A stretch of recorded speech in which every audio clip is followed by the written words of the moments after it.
ನಮಸ್ಕಾರ ಸ್ನೇಹಿತರೆ. ಗೃಹಲಕ್ಷ್ಮಿಯರಿಗೆ ಬೆಳ್ಳಂಬೆಳಗ್ಗೆ ಬಂದಿದೆ ಭರ್ಜರಿ ಗುಡ್ ನ್ಯೂಸ್. ಗೃಹಲಕ್ಷ್ಮಿ ಯೋಜನೆಯ 19ನೇ ಕಂತಿನ ಹಣಕ್ಕಾಗಿ ಆತುರದಿಂದ ಕಾಯುತ್ತಿರುವ ಎಲ್ಲ ಫಲಾನುಭವಿಗಳಿಗೆ ಸರ್ಕಾರದ ಕಡೆಯಿಂದ ಬಂದಿದೆ ಭರ್ಜರಿ ಗುಡ್ ನ್ಯೂಸ್. ಈ ಗುಡ್ ನ್ಯೂಸ್ ಬಗ್ಗೆ ತಿಳಿದುಕೊಳ್ಳಬೇಕಂದ್ರೆ ಎಲ್ಲರೂ ವಿಡಿಯೋ ಕೊನೆವರೆಗೂ ನೋಡಿ, ಹಾಗೆ ವಿಡಿಯೋಗೆ ಒಂದು ಲೈಕ್ ಮಾಡಿ ಸ್ನೇಹಿತರೆ.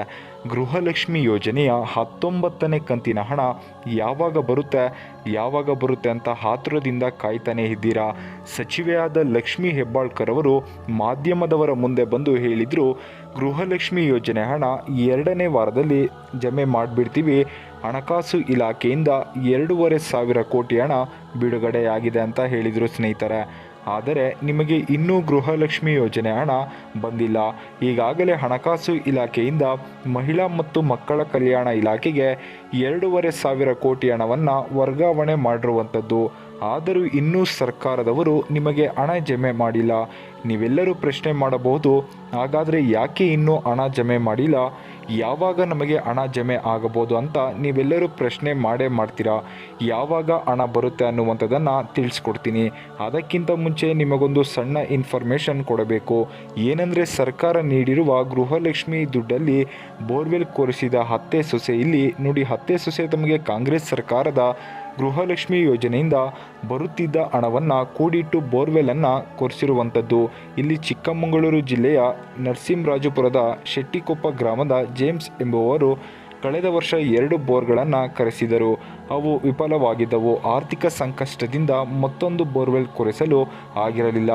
ಜೇಮ್ಸ್ ಅವರ ತಾಯಿ ಫಿಲೋಮಿನಾ ಬೇರೆಡೆ ವಾಸವಾಗಿದ್ದರು. ನೋಡಿ ಸ್ನೇಹಿತರೆ, ಇಲ್ಲಿ ಫಿಲೋಮಿನಾ ಹಾಗೂ ಜೇಮ್ಸ್ ಪತ್ನಿ ಜೆಸಿ ಅವರು ತಮಗೆ ಗೃಹಲಕ್ಷ್ಮಿ ಯೋಜನೆಯಿಂದ ಬಂದ 13 ಕಂತುಗಳ ಹಣವನ್ನು ಕೂಡಿಟ್ಟಿದ್ದರು. ಒಟ್ಟು 52,000 ಹಣದಿಂದ ಹಾಗೂ ಇನ್ನುಳಿದ ಹಣವನ್ನು ಕೈಯಿಂದ ಬೆರೆಸಿ ಹೊಸದಾಗಿ ಬೋರ್ವೆಲ್ ಕೊರೆಸಿ 3 ಇಂಚು ನೀರು ಲಭಿಸಿದೆ.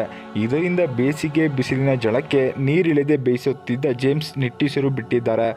ನೋಡಿ ಸ್ನೇಹಿತರೆ, ಇಲ್ಲಿ ಈ ರೀತಿಯಾಗಿ ಗೃಹಲಕ್ಷ್ಮಿ ಯೋಜನೆಯ ಕೆಲವರು ಉಪಯೋಗಕ್ಕೆ ಬರಲ್ಲ ಅಂತ ಇರ್ತಾರೆ. ಆದರೆ ತುಂಬಾ ಪ್ರತಿದಿನ ನ್ಯೂಸಲ್ಲಿ ನೋಡ್ತಾನೆ ಇರ್ತೀರ. ಕೆಲವರಿಗೆ ಅವರ ಮಕ್ಕಳ ಶಿಕ್ಷಣಕ್ಕಾಗಿ ಉಪಯೋಗ ಆಗಿರುತ್ತೆ. ಇನ್ನು ಕೆಲವರಿಗೆ ಅವರ ಮನೆಗೆ ವಾಷಿಂಗ್ ಮಿಷಿನ್, ಫ್ರಿಡ್ಜ್, ಈ ರೀತಿಯಾಗಿ ಮಿಕ್ಸಿನೋ ಈ ರೀತಿಯಾಗಿ ಏನೋ ಒಂದಕ್ಕೆ ಉಪಯೋಗ ಆಗಿರುತ್ತೆ. ಇನ್ನು ಕೆಲವರಿಗೆ ನೋಡಿ, ಇದಕ್ಕೆ ಮಾತ್ರ ಅಲ್ಲ ಉಪಯೋಗ ಆಗಿರುತ್ತೆ, ಔಷಧಿಗಳಿಗೂ ಉಪಯೋಗ ಆಗ್ತಿರುತ್ತೆ. ಈ ರೀತಿಯಾಗಿ ಗೃಹಲಕ್ಷ್ಮಿ ಹಣ ತುಂಬಾ ಉಪಯೋಗ ಆಗ್ತಿರುತ್ತೆ. ಕೆಲವರು ಹಣ ಉಪಯೋಗ ಆಗ್ತಿರಲ್ಲ ಅಂತಿರ್ತಾರೆ ಅಷ್ಟೇ. ನೋಡಿ ಸ್ನೇಹಿತರೆ, ಈಗ ಗೃಹಲಕ್ಷ್ಮಿ ಯೋಜನೆಯ 19ನೇ ಕಂತಿನ ಹಣ ಯಾವಾಗ ಜಮೆ ಆಗುತ್ತೆ ಅಂತ ನೀವೆಲ್ಲರೂ ಕಾಯ್ತಿದ್ದೀರಾ. ಈಗ ಸರ್ಕಾರ ಕಡೆಯಿಂದ 2ನೇ ವಾರದಲ್ಲಿ ಕೆಲವೊಂದು ತಾಂತ್ರಿಕ ಸಮಸ್ಯೆಗಳಿಂದ ನಿಮಗೆ ಹಣ ಜಮೆ ಮಾಡೋದಕ್ಕೆ ಆಗಿಲ್ಲ. ನಿಜನೇ, ನಮಗೆ ಹಣಕಾಸು ಇಲಾಖೆಯಿಂದ 2,500 ಕೋಟಿ ವರ್ಗಾವಣೆ ಆಗಿದೆ. ಮಹಿಳಾ ಮತ್ತು ಮಕ್ಕಳ ಕಲ್ಯಾಣ ಇಲಾಖೆಗೆ DBT ಮುಖಾಂತರ ನಿಮಗೆ ಹಣವನ್ನು ಪುಷ್ ಮಾಡಿ ನಿಮಗೆ ಜಮೆ ಮಾಡೋದಕ್ಕೆ ಕೆಲವೊಂದು ತಾಂತ್ರಿಕ ಸಮಸ್ಯೆಗಳಿಂದ ಜಮೆ ಮಾಡೋಕ್ಕೆ ಆಗಿಲ್ಲ.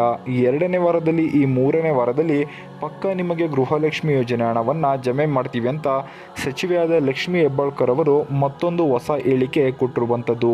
ಇದೇ ಏಪ್ರಿಲ್ 3ನೇ ವಾರದಲ್ಲಿ ನಿಮಗೆ ಗೃಹಲಕ್ಷ್ಮಿ ಯೋಜನೆ ಹಣ ನಿಮ್ಮ ಖಾತೆಗಳಿಗೆ ಬಂದು ಜಮೆ ಆಗುತ್ತೆ ಸ್ನೇಹಿತರೆ. ಇದು ಸರ್ಕಾರದವರು ಕೊಟ್ಟಿರುವಂತಹ ಅಪ್ಡೇಟ್ ಆಗಿದೆ. ನೋಡಿ ಸ್ನೇಹಿತರೆ, ಈಗ ಗೃಹಲಕ್ಷ್ಮಿ ಯೋಜನೆಯ 18ನೇ ಕಂತಿನ ಹಣ ಯಾರು ಬಂದಿಲ್ಲ ಅಂತಿದ್ರು, ನಿಮ್ಮೆಲ್ಲರಿಗೂ ಹಣ ಕ್ಲಿಯರ್ ಆಗಿದೆ. ಒಂದೊಂದು ಸರಿ ಅಕೌಂಟ್ಗಳನ್ನು ಚೆಕ್ ಮಾಡ್ಕೊಳ್ಳಿ. ಈಗ ಗೃಹಲಕ್ಷ್ಮಿ ಯೋಜನೆ ಹಣ ಬಂದು ನಿಮ್ಮ ಖಾತೆಗಳಿಗೆ ಶೀಘ್ರದಲ್ಲೇ ಬಿಡುಗಡೆಯಾಗಿ ಜಮೆ ಆಗುತ್ತೆ ಸ್ನೇಹಿತರೆ. ಕೆಲವರು ನಿನ್ನೆ ಹಣ ಬಂದಿದೆ ಅಂತ ಹೇಳ್ತಿದ್ರು. ಈಗ ನೀವು ಪ್ರತಿಯೊಬ್ಬರು ಒಂದು ಕೆಲಸ ಮಾಡಿ, ಗೃಹಲಕ್ಷ್ಮಿ ಯೋಜನೆಯ 19ನೇ ಕಂತಿನ ಹಣ ನಿಮಗೆ ಬಂದಿದೆಯಾ ಬಂದಿಲ್ವಾ ಅನ್ನುವಂಥದ್ದನ್ನು ಪ್ರತಿಯೊಬ್ಬರು ವಿಡಿಯೋಗೆ ಲೈಕ್ ಮಾಡಿಬಿಟ್ಟು ಕಮೆಂಟ್ ಮುಖಾಂತರ ತಿಳಿಸಿ ಸ್ನೇಹಿತರೆ.